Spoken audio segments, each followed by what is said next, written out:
Hey gamers, welcome to this overview of the new iPhone strategy game that came out a few days ago, Call of Duty Heroes. This is a very typical phone strategy game. Many people are comparing it to Clash of Clans. You have a base where you build things and design defenses for PvP, as you can see here. Heroes has a solid clan system with monthly and lifetime rankings based on a reward for winning PvP matches called Reputation. As you can see, I've already progressed a decent ways into this, but many people are still working their way up. To gain resources, you have to upgrade buildings at a very slow rate. You can speed them up with Ceruleum. So obviously, there's that pay-to-win route. But with that said, the resource buildings produce at a rate that doesn't seem to be high enough for upgrading more than a few things per day. The training compounds let you recruit soldiers, and different classes specialize in different things. As you can see there, the RPG Trooper is the top sort of infantry class, but different classes have different specialties.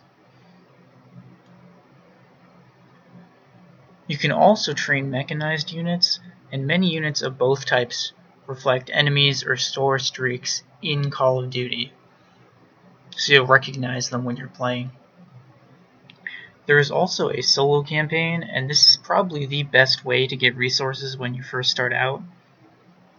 You only get resources the first time you complete them, however, so after that, your resource buildings are really the most important thing, I think, at higher levels. So here's what a PvP battle looks like. You can deploy your troops, heroes, and troops your allies have sent you as well, and you can choose where to deploy them. So that's probably the biggest element of strategy in Call of Duty Heroes. You want to deploy them strategically based on their abilities.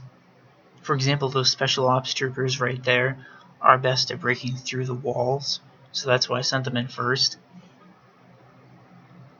Your heroes can then use score streaks similar to those in Call of Duty. Here you can see Captain Price. I took him out and he's using a chopper gunner. Destroying resource buildings let you loot some of the opponent's resources.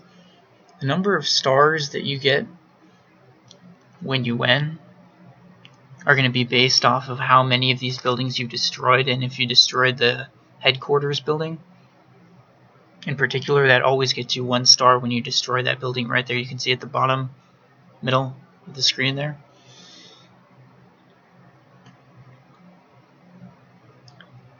So the number of stars you're going to get is based off of that. And these battles sometimes take a while to unfold. Oh, yes.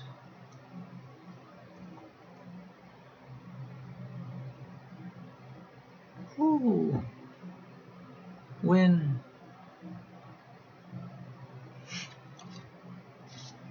So, the alliance system lets you set officers for your clan, which is pretty standard. As you can see here, my clan is moving its way up. You can accept or deny requests. As you guys can see, I've been playing this for several days, and I boosted fairly deep into the game. I'll quickly show a round of survival here.